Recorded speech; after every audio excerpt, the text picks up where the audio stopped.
Welcome to the Spring 2024 New Jersey Film Festival Filmmaker Q&A interview series.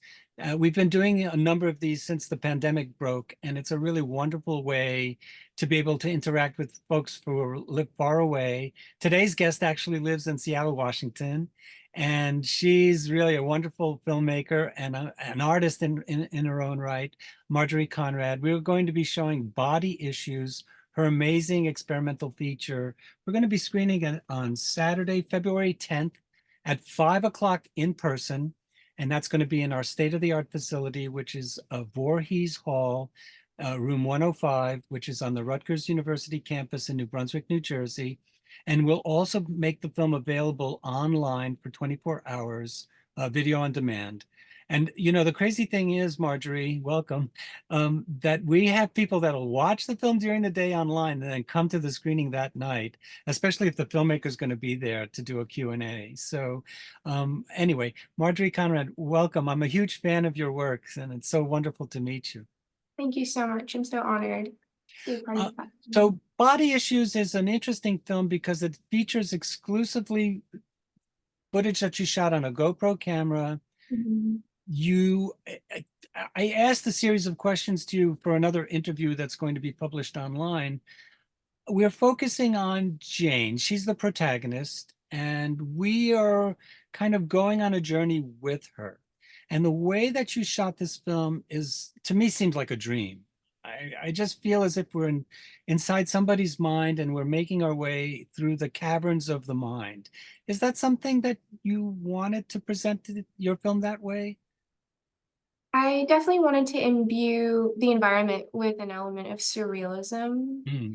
And I made this film during a personal period of sorrow, but I didn't want to indulge that necessarily. I did want to convey this feeling of inconsolable desolation and utter loneliness. Mhm. So I think that I wanted the landscape to reflect that. So it's sort of a permanent night, and the seasons try to trigger that emotion as well. I mean, I think as you walk, you're walking inside, you're walking outside, but we start outside and we make our way through to a body of water, and where you work your way. And again, we don't see many people, right? The idea Mhm. is if we do see people, their faces are distorted, and give it that kind of dreamy feel. Was that something that you had pre-anticipated, or is it something that happened as you were making the film? It's something I pre-anticipated. I think a lot about ethics, especially now when I'm making films and the effect of showing a face.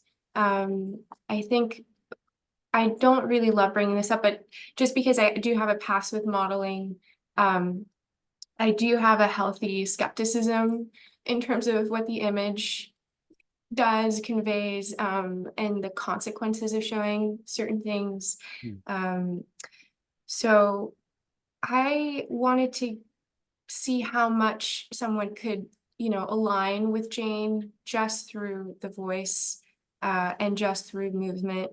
I also had read this interesting scholarly article about amateur film by Frances Gooding, and she discussed the differences between the civilian camera and the military camera.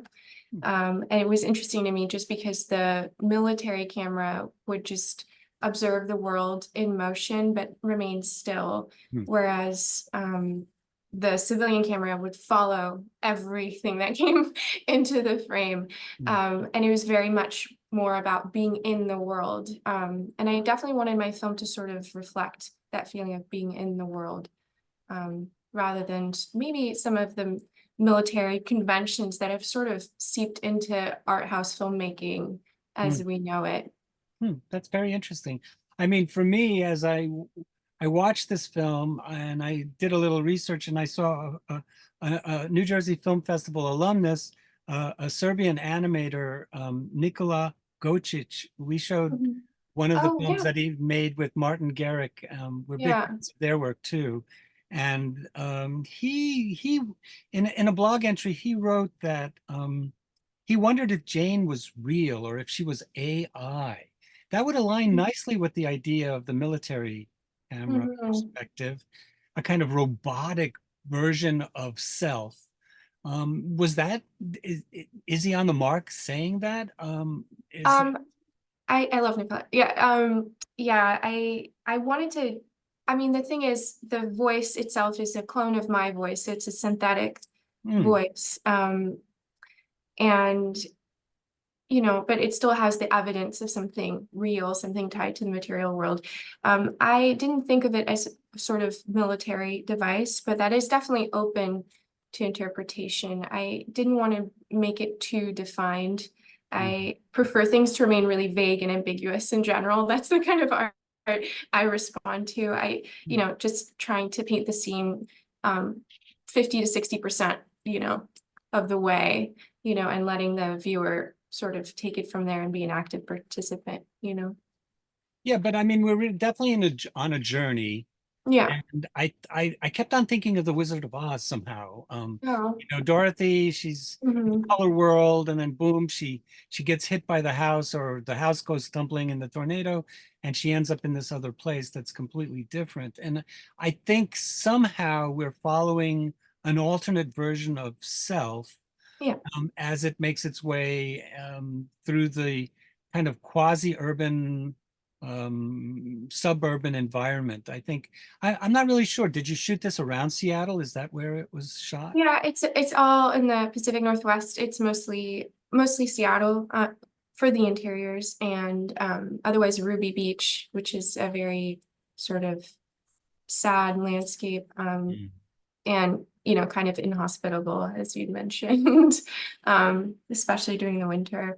Yeah, and I feel like my more anytime something is happening, when I feel something's happening when I'm shooting, there's some dangerous incident prior to actually setting out to shoot. And in this case, I got lost in the Oh, Olympic National Forest trying to oh my God. locate. Yeah, it was, I had never felt that sense of panic, which fed nicely into that feeling of isolation and desperation. I mean, And, I think it's very cool because, I was going to ask you, you're shooting in not so pleasant circumstances. It's snowing, it's raining, it's cold. You get that sense, that vibe, which mhm. underscored the kind of desolate feeling that you felt at the time. Was it, besides these harrowing moments, was it painful to film, or was there a certain joy that you're still working? I think I remember, And- I'm sorry, I remember yeah. once I was shooting on a bridge and I got some some heavy thing hit me in the back. Oh. And a kid had thrown a stone at me from the school bus that had just passed by. And I realized, well, you can't just throw yourself out there. You have to find more secluded places to film. But that also engenders other issues, especially if you're a young woman and you're in isolated spaces. Who knows what is around the other corner, Mhm. So I felt that also while I was watching your film. Mhm. Yeah, I had learned with my second feature, which was shot all at night. And it just so happened that we shot during the winter, and there was a huge unpredicted freeze that happened, and the location wasn't insulated. And so we were shooting with a thermal camera, and um yeah, it was a very grueling, difficult shoot, but it did feed into the performances Hmm. of the actors.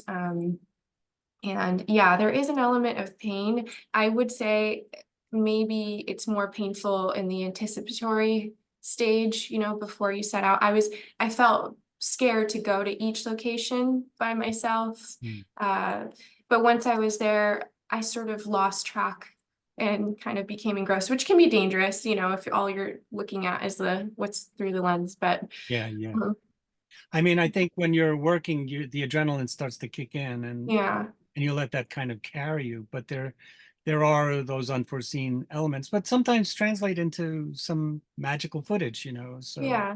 I think that's really wonderful. I also wondered, as I was thinking about your film, um, and we were talking about the absence of human faces, that is it a kind of way to deflect the male gaze? I mean, as I watched Barbie again the other day, and we have a woman directing and giving her perspective. We need more of that in cinema and in the world in general. Is that something that you tuned into as well by not showing faces, that you're able to deflect that gaze, or? I'm trying to find a solution to that in my own personal idiosyncratic solution. And I'm not sure what to do other than removing subjects and objects that would typically, sort of give the viewer a certain reflex, a sort of, bias. I mean, I notice it in myself. It's not just, the male gaze in males. Yeah, yeah. I think you're always sort of assessing in people's faces, and Hmm. I love the spectral feeling of just having this disembodied voice and this movement and this kinetic presence, and trying to discern some sort of meaning from that.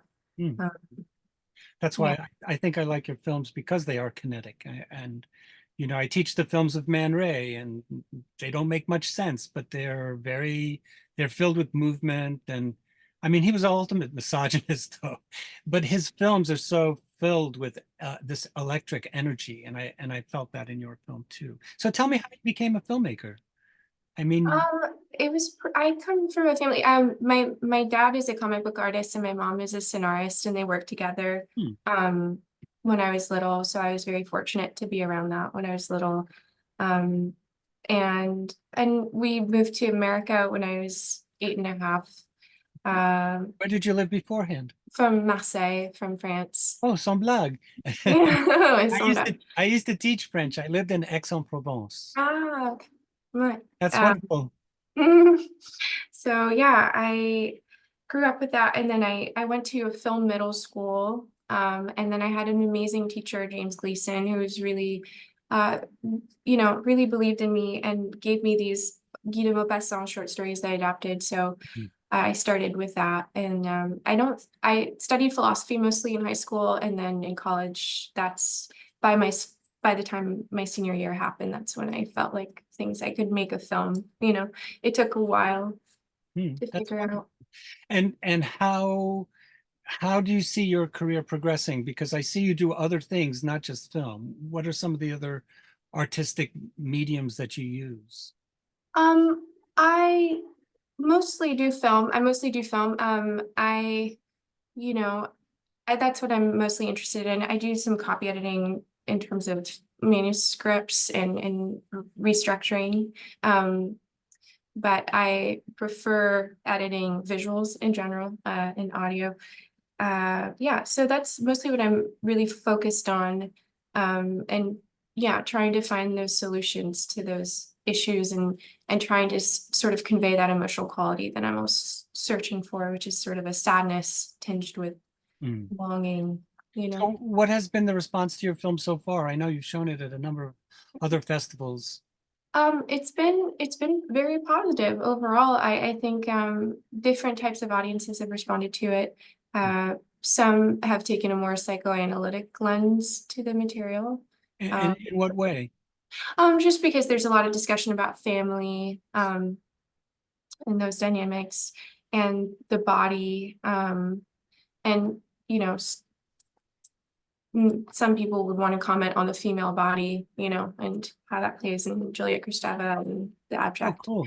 Um, I met her too. She came, oh, I was doing my PhD in French literature when I came to Rutgers in the early 80s, and I got to meet mhm. Alain Robbe-Grillet, I got to meet Julia Wow. Kristeva, and all these wonderful critics and filmmakers and other people. But I think that kind of the language, the deconstruction, and the feminist perspective has somewhat waned in academic writing. But it's nice to be able to see filmmakers bringing them back to the fore. And I guess my next question would be that since you've been making films, this particular film, was the script the first piece, or were the images the first piece? The monologue was the first piece. It took me a long time. Hmm. And I had several different voices interweaving, and until I decided to just keep that one voice. And then yeah, it was relatively quick to shoot. It just took a long time to To edit. Yeah. Yeah. Well, actually, the process of it, once I decided to do it, was pretty streamlined. It was just figuring out if this was even a film.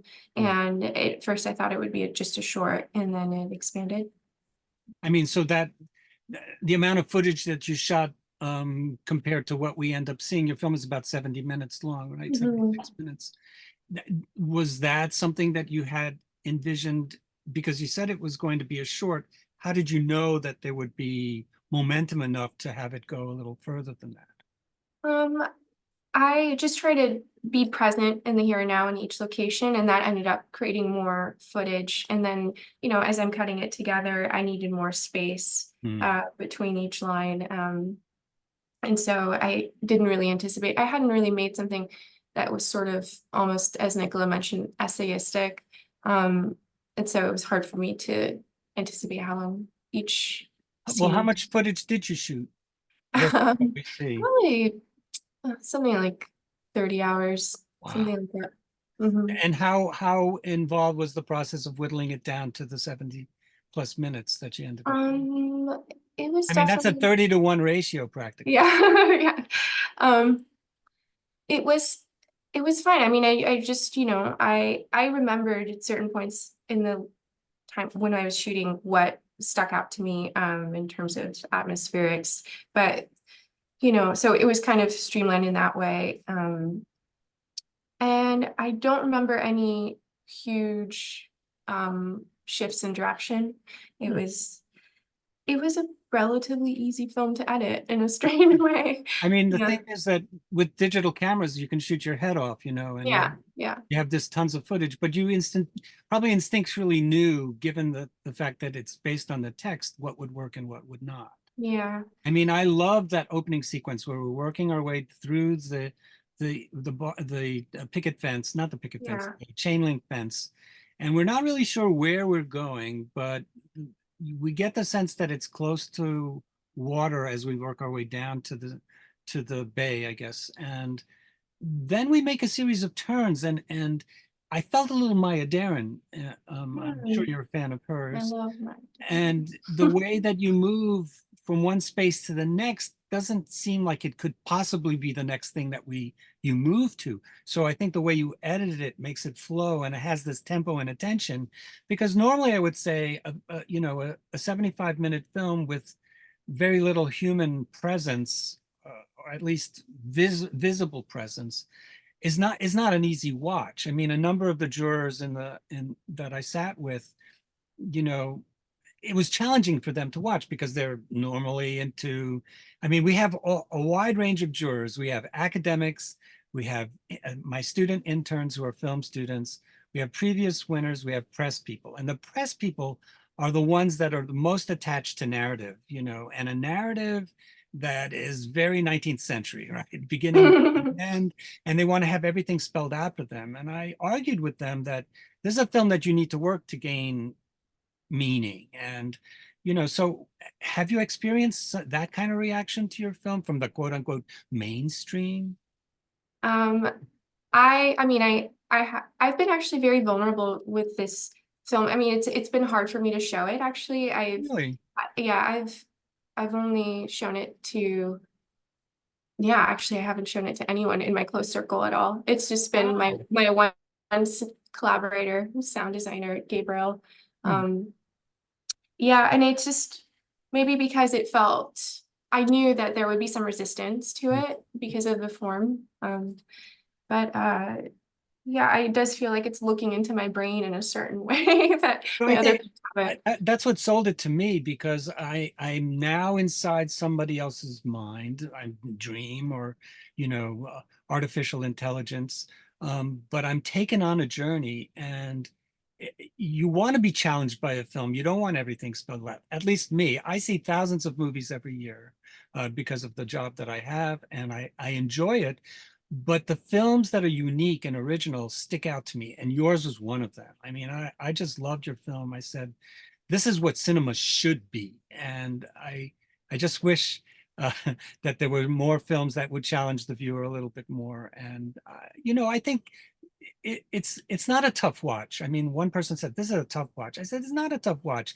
Go with the flow, go with the Mhm. film, and it'll bear fruit for you. And eventually, I think they saw my point of view. But anyway, I think you should be Oh, very that's proud of this film. It's a magnificent film. That's why I said I really want to see your other work, and we can talk about that afterward. But folks, I wanted to just share screen and show our audience how they can purchase tickets.